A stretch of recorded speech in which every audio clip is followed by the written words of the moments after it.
this ineffable secret of touching that special chord in every consumer's heart, one to one, even though they're universally available. Their consumers are no less than lovers. I mean, I can think of some. I think for some of us, it's like an Apple. For some, it could be a Starbucks. For me, right now, maybe I'm obsessing over Mama Earth. So there's so many. And I know there's so many new brands coming into the market, and they are really touching that chord. So today, we're going to learn about what is it, what do they do, and how do they actually create this impact. We have with us brand expert extraordinaire, Trupti Bhandari. She's a business leader, she's a marketeer, and she's got experience across FMCG, healthcare, and lifestyle. She's worked with so many of the leading brands, and you know them all: Dettol, Horlicks, Boost, Sensodyne, and of course, the one that is most popular, Crocin.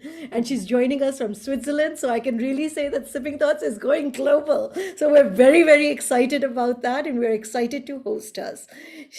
She has been honored with so many communication and business awards. And she's authored the best-selling business book called Pragmatism.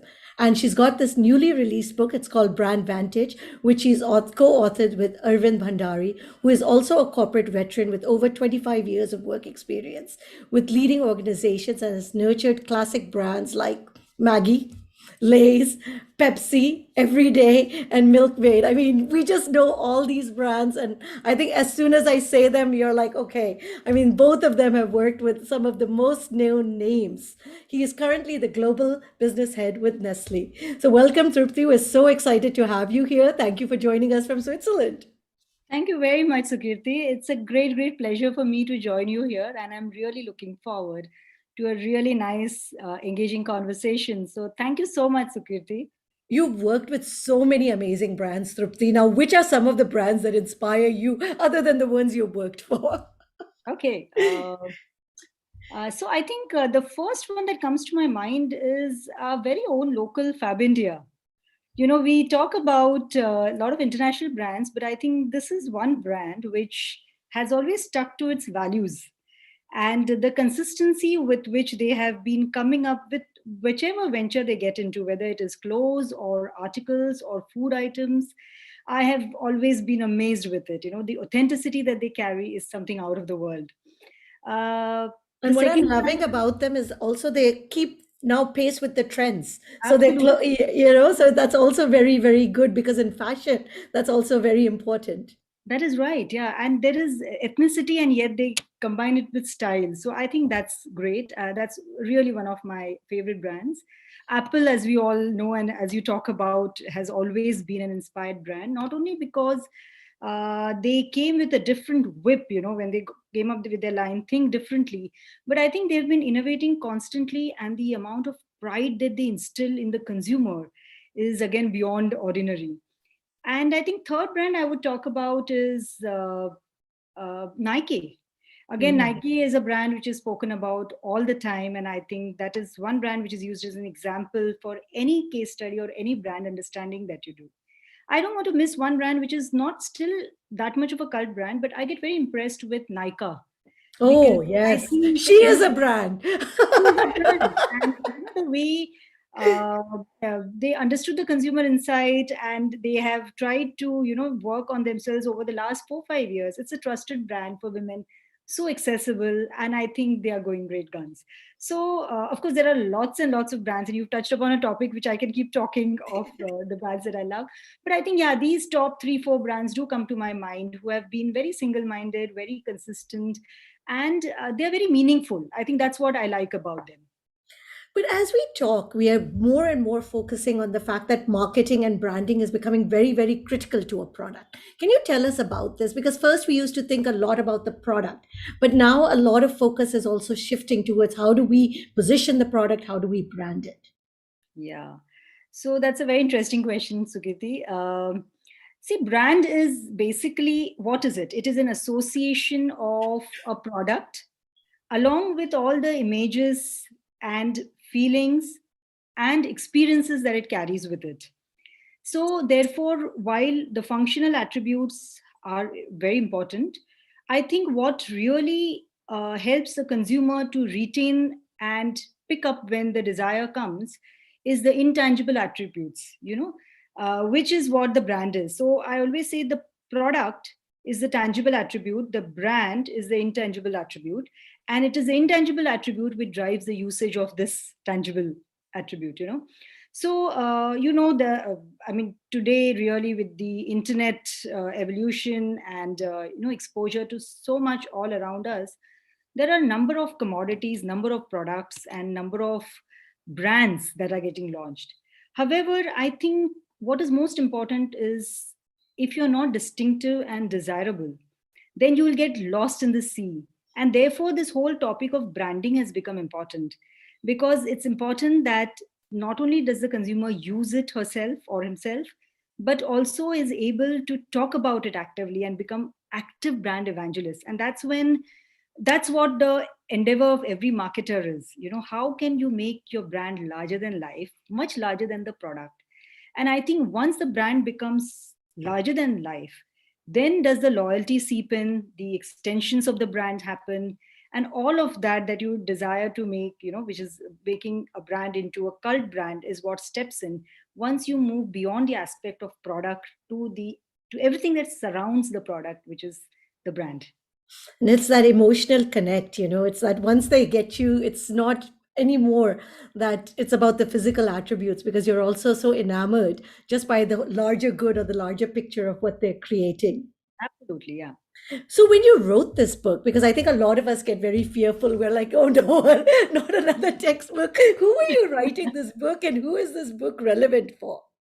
So I think this book is actually relevant for anybody and everybody who's interested in marketing.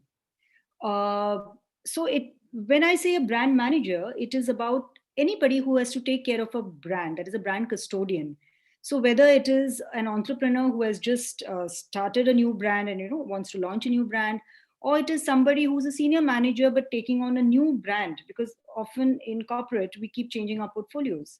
So whenever you come onto a new brand, or a student who has just come fresh out of MBA with all the academics intact, but wants to know how to convert that into really what goes in behind making the brand a success. So I think it is for the gamut of people. It is also for people who are into sales, or people who are getting fresh people getting into an organization, because what we have tried to do in the book is, while it focuses on brand management and the functional competencies, here is a unique amalgamation we've done of what are the things that it takes to run a brand successfully, which means the soft skills. So there are the functional competencies and the soft managerial skills, and there's a lot of stuff that we put on that, a new conceptual framework which helps us understand what are the managerial skills required to bring all that you dreamt of the brand into action.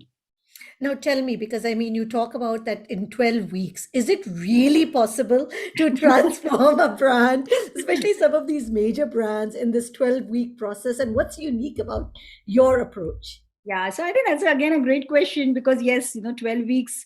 I mean, people take years and years to understand a brand and launch a brand, and even an MBA course is 2 years. So when we say 12 weeks, the reason that we've done that is because I think the initial period on the brands is the most important period. And the reason is that is the time when you get to understand the DNA of the brand, the DNA of the brand, the DNA of the consumer. And that is the time when you can ask stupid questions. That is the time when you can devote to understanding the brand in such detail which will never come to you again. And it is in these 12 weeks we have tried to give a very it's almost like a handout handbook approach, wherein every week, what are the different things that you need to understand about the brand, about your consumer, about the business, which will then help you mold the brand in a particular way, and So the actions. just a question. So it's like almost like a workbook. Like you're It like is, literally you're absolutely. going through It it, is, it is, yes. And along with that, the uniqueness, as I said, is we have talked about the brand and the brand manager, because every brand and every brand manager, sorry, comes with unique skills. So we have defined something called a stripes framework, which talks about whether the brand manager is, what are his skills, whether he is a specialist or a researcher or a visionary or an executioner. And depending on that, how does he use his skill to understand the brand? How does he leverage the others around him to add on to those skills which he has missed or she has missed? So in the first 12 weeks, if you can get to the bottom of the brand and understanding exactly what stage the brand is in, what is the opportunity or the problem that you need to take care of, then over the next period which follows it, all the actions that you have initiated will see fruit. So in 12 weeks, you have designed the plan and designed the strategy that needs to be on the brand to make it a success in the following months. So So that's as the 12 weeks. so as entrepreneurs, as people that are starting off, as a brand manager, how much of our personality, because how much is the brand and how much of our personality gets enveloped in that brand? So how do you truly position a brand which is, because sometimes we get lost that where is the brand and where is me? Yeah. So positioning is actually a really vast topic and one of the most important things when you talk about a brand. So I think the most important thing when you think of positioning a brand is you need to know the reason for existence of the brand, right? Why is the brand there? Which unmet need is the brand trying to satisfy in a very distinct way from what is being satisfied by others in the industry? So, how distinct are we? What are the values we are going to follow? And therefore, from that, you come to something which is not just relevant for today, but is going to be relevant for tomorrow as well. So, how can a brand take a positioning and stay consistent and fixed on that is what one needs to look at. So there are, I think, two or three things that one needs to follow after you define your reason for existence and what really it means for the consumer, how you're going to help her differently. There is an academic thing that one can do, which is called a positioning statement writing. And while it is academic, it is, in my opinion and in Arvind's opinion, it is really important because it puts your thoughts to paper as to what is the category, what is the what is the stage of the brand. And when I say stage, it means, are you new to the category or are you a me too player? And depending on that, how distinct is the benefit that you're offering? uh, then what is the functional benefit you're giving and what is the reason to believe that benefit? And finally, and most importantly, what is the emotional payoff that is there to the consumer? So these four or five things become a part of the positioning statement so that it becomes a ready guide for you or for anybody else who comes on the brand later. And this is something which is consistent across. And the last thing is, apart once you write the positioning statement, uh, the next thing that you need to do is understand what are the memory structures that you want to the consumer to retain, because very importantly, the associations or the memory structures of a brand are the ones which help in positioning your brand in a particular way. So today we spoke about Nike. When you see the swoosh, you remember Nike. Just do it, remember Nike. M, you remember McDonald's. The red color of Coke. So what are the associations which are absolutely core to the brand and which cannot be done away with? When you think of a brand, you need to think of these. So I think those are the kind of things one needs to consider and then set about putting in your positioning statement, depending on whether you want to be a breaker in in a new category, which is happening a lot with the startups now, or it's a me too, but the me too also take in has to address a nuance of the need which has not been addressed before. So how do you do that? So I'll just give you one example, Yeah, Sukriti. please do, because this, a lot of the brands Yeah, that we see yeah, as Me Too's, right? But that's how do they right. create that differentiation? Yeah. So look at Subway. I mean, Subway is another fast food brand, but is it? Its position is eat fresh. Eat And I healthy, think, yeah. yeah, it says eat fresh actually. That is Yeah. what they put it. And therefore, it's very clear that in the world of junk food, here we are who will provide you the same convenience, but no compromise on health. Now, this is their positioning, and everything that they do around that will consistently be that. For a consumer, when you think of Subway, you think of those fresh veggies. So similarly, Horlicks used to has the positioning which is nourishing world's potential. So nourishment is a very key part, and everything that you make has to have inherent goodness in it of nourishment. So I think that's what you need to define to yourself.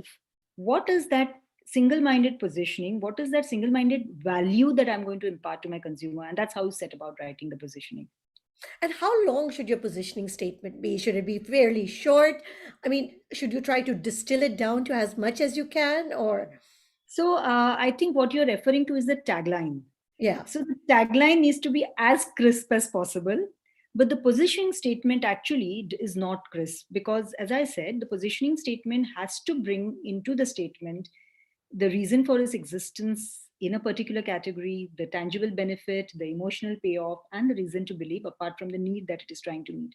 So it's a slightly longish 3-4 line statement. But from that, when that is there, you distill down to a very clear benefit line that you wish to offer to the consumer. And that tagline is what really then consumers identify you with, because positioning statement is an internal document. Tagline is what the consumers see. So if it's crisp, they remember it. If it is not, they'll forget it. Well, thank you for clarifying that. So, I mean, all of us, of course, know that it's very long course. I mean, you take 2 years to understand brand strategy, but I want you to tell us what are the things that you consider when you plan a brand strategy?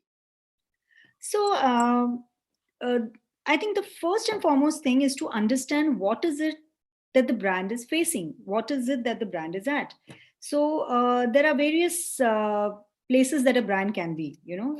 One is it is a turnaround position, and we have covered that quite in detail in Brandvantage. Uh, the first is a turnaround position when you have a big brand or a small brand which was a favorite at one point of time but suddenly has gone down, and you need to bring it back, make it relevant again to the consumers.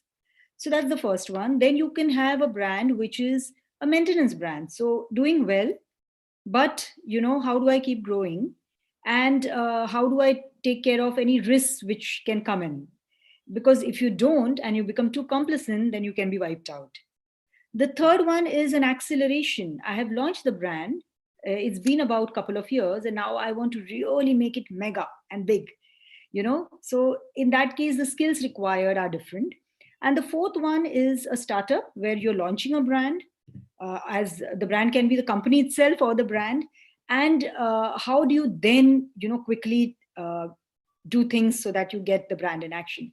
So the first thing for the brand strategy is to understand where is the brand and what is it wanting to do. And the second thing that is very important is understanding the competition and the consumer set, because unless and until you understand that, you don't know what is it that works, what are the triggers, and what are the barriers to make the brand big.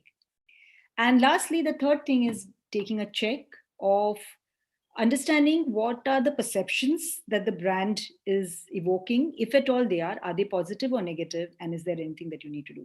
When you put all those things in action, then you will come up with your communication, will you come up with your idea of how to distribute it, and everything else follows from there. Can you tell us, give us some example of your personal experience of a turnaround brand? Okay. My favorite brand, Horlicks, the last brand that I worked on, and one of the really iconic brands in India. So, as I'm sure everybody knows about Horlicks, it's a huge brand, about 3,500 crores value in Indian terms. And this brand has been in existence for almost 120 years. Wow. However, and I mean, we used to say that in the south of India, in the east of India, you will really have to look for a house which has not had Horlicks any point of time. So it's that big a brand. Um, so about 3-4 years or 5 years back, actually 2015, 2014-15 onwards, the brand started really declining, and declining in such a way that for the next 3-4 years, it was only going down and down. And that was a time when I took over the brand, and the whole objective was to turn it around, gain market share, and start growing again and gain consumers, because we were losing consumers faster than we were gaining them. So, without getting into too many details, it was one of the most complicated projects because Horlicks meant almost 70-80% of the company's sales turnover. So, the Horlicks down means the company was down, GSK. And uh, we looked into a lot of things, and I personally remember getting into breaking the problem into small parts, understanding the communication, because we realized that the brand was losing its emotional appeal with the both the consumer, the mother, as well as the child. And they were getting lost in that thing of packaged goods not good, And can I make something in my kitchen which I can give to my child? Why do I Is there have too to much do sugar? too much sugar? Yeah. And you just feel ki, why can't I just make these? What is it? It's millets and grains and this. Why can't I just make it in my kitchen and give it to my child? I at least know what is going into it. So, and on the other hand, the children were also, with so much social media buzz, they were not finding Horlicks that fancy. So we had to work on a lot of those things. And the third thing I must add is the macro environment where competition was increasing, everything was becoming fast paced. So the solution was a mixture of all of these, wherein you wanted to please the mom with scientific data, which told her that we give you what you can't make in the kitchen. For the child, we told him that here is the taste and it will help you grow in a fun way. And taking the macro environment and superimposing on it, which is because there's so much competition, and how can you achieve your passion if you're not growing well? So we tried to superimpose that on this, and we came out with a tagline which was badne ki bhook. So it had in the name, I mean, you can see that it was metaphorical. Badne ki bhook is, you want to become bigger and grow faster and achieve more and more, and here's Horlicks, which is there with you, to do that. And so that the whole thing, and we of course had a strong scientific claim which told the mom that, uh, the bioavailable nutrients, which is a technical term, but basically the nutrition absorption is much better with Horlicks. So we had a science, we had an emotional fact, which was the competition and how a child needs to achieve his passion, and we put it together and put that out. At the same time, we did a lot of other activities which were like, exam time is an important time, so how do you support the child? So emotional nutrition was an interesting thing which we did. And last but not the least is, along with that, we also, so when you see a brand and when you want to turn around, it's not just the brand but everything around it. So we realized that protein was becoming very important as for adults, because Horlicks is consumed with children as well as with adults. So we launched that Protein Plus. So what when you look at a turnaround situation, it's important to break the problem into small parts, and then see how you can, without diluting the core of the brand, how can you bring the whole thing together? So I think that's what Can I and ask a results were question? good. Yeah, I mean, the results, I mean, of course, are astronomical. But can I ask a question? When you're looking at a turnaround situation, is it best to have new eyes on it because of the fact that people that are too close to it are probably not being able to see it? Yeah, actually, that really helps. But interestingly, unlike a startup, in a turnaround situation, you have to know as much of what happened in the past as you want to predict, because you don't want to make the same mistakes. And sometimes what happens is, we used to always say, switch for the itch, which means that you just change something because you think, oh, this has been on the brand for a very long time. Let me just cut that out and put something new. But no, there are a lot of things which are core and which are important for the brand to be there, so that you still have the same structures and the associations with the brand. So there is actually a a very fine balance, wherein you continue some part, but you also bring in a fresh pair of eyes. So no, I mean, it's always very interesting to think about this question. Now, in Brandvantage, you talk a lot about the traits of a cult brand. I have two questions also when you tell us about this, but about social media and specifically about advertising. How important do they play also in creating versus the homegrown effect?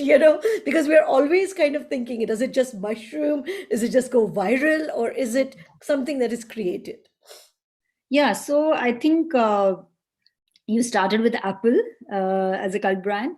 I think the one thing which is most important when you say a cult brand is that the cult brand does not belong to the company. The cult brand belongs to the consumer. Because there is such a lot of personal intimacy with the brand, that there is that the consumers don't buy, they buy into the brand. You know what I mean? So it's almost like I am the brand, and everything that the brand does is a representation of what I am, of my imagery. And therefore, it's because there is so much, and which is good and bad in a way, because the brand really has to uh, be very consistent, and has to behave really in a manner which does not upset the consumers, and has to always prove right to the the customers, because the consumers here are upholding the brand much like they were themselves. So I think the traits that you see in a cult brand are, apart from the fact that I said there is so much intimacy and all that, many a times cult brands actually have consumers in cults. And pardon me, I'll just explain what I'm saying. Is, there are interesting groups. You like to be a part of an intimate group which is exclusive from others. At the same time, you like to talk about it to others so that you can convert them. Therefore, in the case of a cult brand, all it needs to do is be honest, authentic, and absolutely true to its values that it started with, because those were the values which got your consumers in the first case, and rest is done by the consumers. So in a way, brands like Facebook were becoming cult brands. Now, of course, there are problems I that would have say come. now it's Instagram and WhatsApp. Yeah.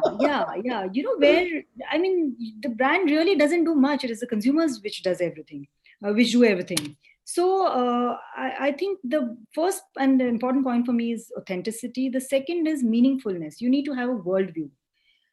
So whatever you're doing, it has to get represented in the fact that there is enough caring, and it's not just talking, but actually doing things where there is a worldview, where there is the planet, the uh, sustainability aspects. What I'm trying to say, the cause marketing becomes a very important part for a cult brand, because unless and until you have a worldview, unless and until you have a point of view, you cannot expect people to follow you.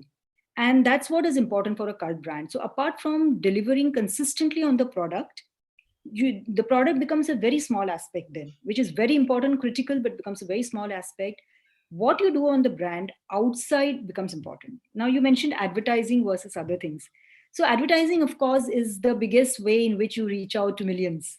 And today with digital marketing, you can customize and reach out. So that will always, the communication part, instead of saying advertising, I would say, will always be the most important way, because that is the way of dealing with the consumer. That is the way the consumers see you most of the time. But for a cult brand, advertising is again very important, but just one part. Because the other part, which is the experience, the interactivity, and the engagement that you have with every aspect of the brand, is what ensures that you retain your cult brand status.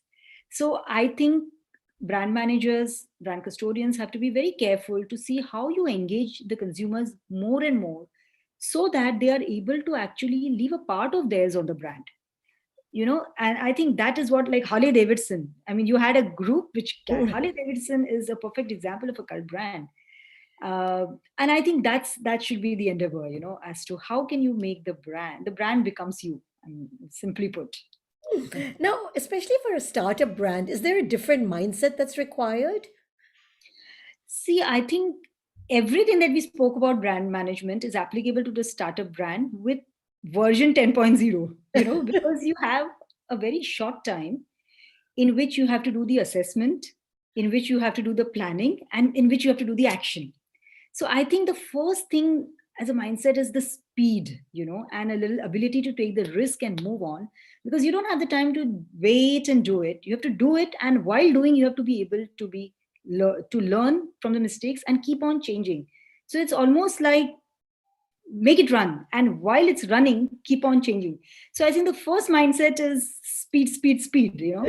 And the second is, I think, creativity, because how can you do something so differently that in that short period of time consumers can stand up, take notice of you, and take you in. Yeah, So no, it's very, very daunting for a small company because, absolutely, yeah. And unless you have, because your resources are always limited, but you have to make those small resources work, and sometimes you're in competition with giants. So creativity, innovative, a spirit of innovativeness, and again, one of the things we've spoken in Brandvantage is how do you, when you innovate, and which is very important for startups, is how do you reframe the problem? Because and one small example, if I can give you, oh, is please. if you look at, if you ask a question, how many ways can you tell the time? If I ask you that, You would probably say, well, I have a clock, I Mm. have. You can look at the sun, where it is. Actually, you reach there even faster, because I would have said the first thing is you look at watches and clocks.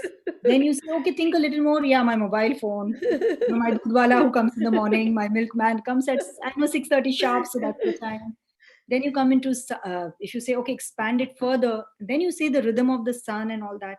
So it all depends on what is the question. If you say, what are the various ways in which you can tell the time, versus what are the various ways in which you can have, a clock shows the time, for instance. What I'm saying is, it all depends on how do you phrase the question, how do you reframe the problem, and that is what tells you how many different ways can you answer the problem. So it's very important to look at a wider base, reframe the problem, and then you come up with answers. So there is, we have spoken again in Brandvantage about something called the onion rings. So you look at the immediate solution, which is in the center. When you look at competition, for instance, you look at an immediate competition, which is right in the center. So if you are, say, an oil brand, say a parachute, you will look at Coco Raj as the competition, because you're looking at the immediate. If you expand a little bit more and you say, okay, let me look at the more distant ring, then you will look at all the oils, including the almond ka tel and this and that. Then you say, no, but what else? What are the consumers using apart Mm. from this? Then you come to conditioners, because they both do the softening of the Yeah. hair. And you say, can you expand even further? The most proximal one, yeah, probably parlors, and you set up a parlor under the name of parachute. Mm. So you could do that because you kept on asking what else, what else, what else, and looking beyond your current competition. So I think for startups, how do you use that innovativeness so that a regular need can be serviced in a very different way, so that it really puts it on the top of the pile, is what is very important. And I No, think the thank third is a you. bit of Yeah. resilience. Sorry, a bit of Yeah. resilience, because You that the need a bottom lot of resilience clock in is your ticking, yeah. startup. The clock is ticking, and no, hang on. You have to still take some time. So I think those mindsets are really important for a startup. Now, what inspired you? Because you have already have a bestseller, Pragmatism, right? I think, and then now this is your second one, all in the spate of a year. Yeah, that's right. Actually, yeah. And the writing What was is, really in a short time. Yeah. yeah, what So inspired you to write this one? yeah. So look, as you introduced, this is a book which I've co-authored with my husband Arvind Bhandari, who's also a very very passionate marketer. And often when we discuss, we were talking about the fact that a brand is as good as a brand manager, and somehow, while there has been talking about the functional competencies of a brand, what is also important is how you dial up those competencies by facilitating with the required skills. And nowhere have we seen that kind of a thing come up, and we have seen that when you actually, even in organizations or even in startups. I mean, Paytm is all Paytm because of Vijay Shekhar Sharma, and similarly Nika is because of Falguni or whatever. So there is a lot that you reflect on the brand. And so we thought that this is something that can be spoken about, and in a short period, in a 12-week period, and which is why we set about writing this, where we spoke about the functional competencies required, which is all of the understanding the consumer, inciting, segmentation, positioning, communication. But to do that, you require managerial skills, and how do you use your cross alliances, because you will never have all the skills available. So how do you rally the other resources so that they all come together to give the right push to your brand and make it a success? So that's what the whole book is about, and we have peppered it with a lot of our own personal examples, because one of the feedback we got when we did Pragmatism was from people saying, oh, we want to see more of your personal examples, because we had put a lot of industry examples. And so in this book, we have actually picked up a few case studies from both our experiences. And like the turnaround one that I spoke about has been described in detail, Similarly, a lot of other experiences have been put for each type of the brand, which is a turnaround, startup, etc., which we have worked on, and spoken about how in real life you can convert some of the obstacles into opportunities. So that's what we've tried to do in this book, which is, first of all, talk about functional competencies. Second is talk about the skills required and how do you nurture those skills and how do you get the non-existent skills to come into play. And the third one is a slightly softer one, which is office art, you bring in. And with that, we have put in all industry as well as our examples and some conceptual frameworks to make the whole thing come together. So that's how we put down this book. No, I'm And glad we're you very did passionate because brand marketers. So yeah. and I think that's the way we give back to our marketing society. No, but the good part is, at least my big takeaway is, even as a CEO, you're probably your biggest brand manager. So, you Absolutely. I have to agree also with that. start thinking in that Yes, way. So, yes. what are the first and what are the top five things for any brand manager as we end this? Because I look at myself and I begin to realize actually I'm a brand manager. I mean, I got a new Absolutely. term. So Thoughts has to become a cult brand, as you said, it will. It has to. So, that's interesting. The top five things for a brand manager. The first is know your brand. Know your brand really in and out, because every brand will have, as I said, the purpose, strengths, weaknesses. So know your brand. Know your consumer. As much as you know yourself, you should know your consumer. The third is know your self. And know yourself comes from the whole managerial skills discussion, because when you know yourself, you know the fourth thing, which is how to use the cross alliances. So that is the fourth thing. So you bring everything together. And the last and very important one, which people really don't do that often, is regular monitoring of your brand with respect to the consumer, with respect to competition, and with respect to macro environment.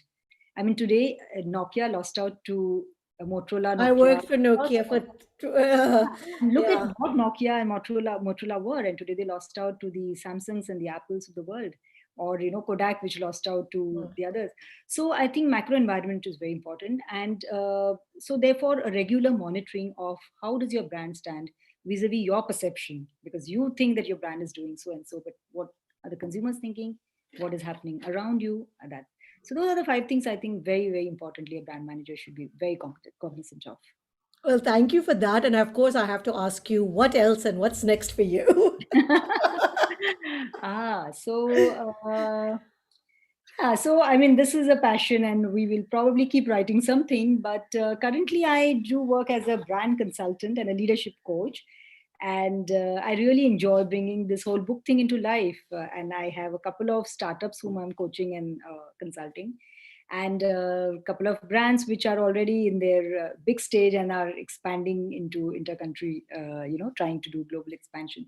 So consulting really excites me. And now that I'm in Switzerland, I'm going to learn skiing this month. So that is top of my list. No, but fantastic. Thank you for those of us that cannot hire you directly. Thank you for this book because it gives us the insights that we require to grow our brands. And thank you for being with us on Sipping Thoughts today. Thank you very much. I'm going to show Brandvantage once, because I realize I never showed the book available on Amazon, Flipkart, etc. But yeah, but thank you so much, Sukriti. Really enjoyed this conversation, and I hope, as I said, all the best to Sipping Thoughts. Thank you. Thank you so much. Have a good one. Have a good day. Bye bye. See you. Bye. See you.